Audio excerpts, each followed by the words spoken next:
Bonjour, bienvenue dans le cours de mécanique quantique où nous allons maintenant aborder la notion de champ, comme nous verrons avec les champs électromagnétiques ou les champs électriques ou les champs magnétiques. Mais avant de rentrer dans le vif du sujet, faisons un petit addendum pour la vidéo précédente où j'ai parlé des ondes transversales qui peuvent se transmettre à travers les fluides. C'est tout à fait exact, mais il y a tout de même une exception un peu particulière, c'est l'interface entre deux fluides. Par exemple, l'interface entre l'eau et l'air.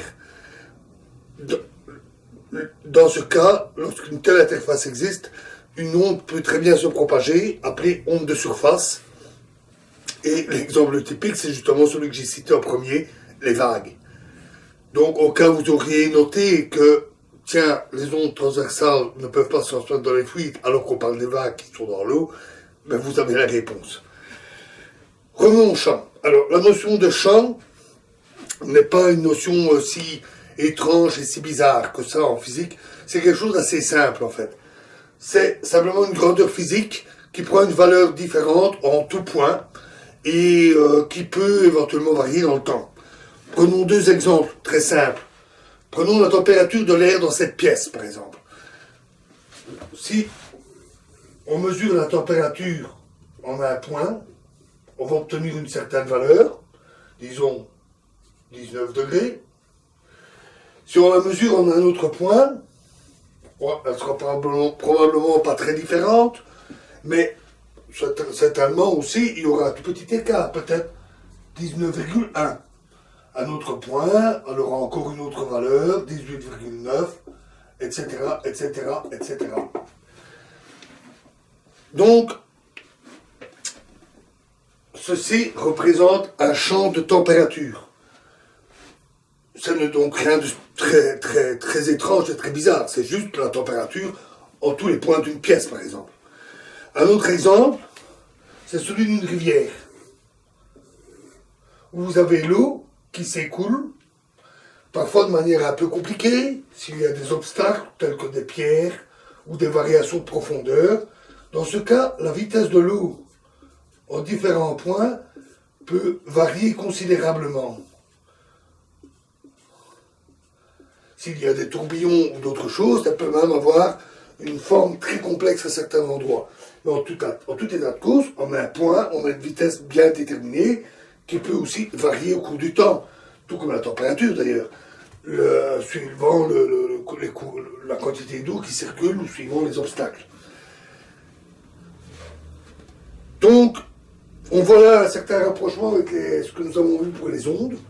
Nous avons différents types de grandeurs. Nous avons des grandeurs telles que la température, qui sont des nombres simples, c'est ce qu'on appelle des champs scalaires, et on peut aussi avoir des grandeurs telles que des vecteurs, comme la vitesse, représentée par une grandeur appelée parfois module, et la direction. Et ce, à chaque point. C'est ce que l'on appelle un champ vectoriel. Là non plus, ce n'est pas si étrange ou si mystérieux que cela. Il existe d'autres types de champs, comme pour les ondes, tensorielles, spinorielles, sur lesquelles nous aurons l'occasion de revenir un jour, un moment. On définit aussi la notion de ligne de champ dans le cas des champs vectoriels. Supposons que vous ayez une série de vecteurs comme ceci. Dans ce cas, vous pouvez tracer une ligne qui suit la direction des vecteurs. Donc, les vecteurs sont simplement tangents à la ligne en tout point. On peut ainsi représenter un champ à travers ces lignes de champ. Ça a l'avantage d'être assez intuitif, en se rappelant qu'il y a une infinité de lignes de champ, bien sûr. Ici, j'en ai représenté que 3, mais il y en a une infinité partout, en tout point. La forme des lignes de champ est souvent très parlante. Elle n'a qu'un défaut, c'est qu'elle ne donne pas le module des vecteurs. Elle ne donne que la direction des différents vecteurs. C'est déjà souvent très utile. Peut-on mesurer ou visualiser un champ? Oui, c'est évident. Par exemple, la température d'une pièce, il suffit de placer un thermomètre en chaque point. Évidemment, on ne peut pas en mettre en une infinité de points. De plus, la présence du thermomètre peut perturber la température de la pièce. Mais ça, c'est inhérent à tout processus expérimental. Il faut tenir compte des limites de la précision des mesures, ainsi que des perturbations que peuvent impliquer les mesures. Les électroniciens le savent bien. Le simple fait de placer un voltmètre ou un ampèremètre dans un circuit peut modifier le fonctionnement du circuit. Il faut donc être prudent et tenir compte de tous les effets. Mais, en tout état de cause, on peut le mesurer, tout comme on peut mesurer la vitesse de l'eau, avec un radar Doppler ou avec simplement un anémomètre, quand il s'agit du vent, par exemple. On peut aussi, dans certains cas, le visualiser.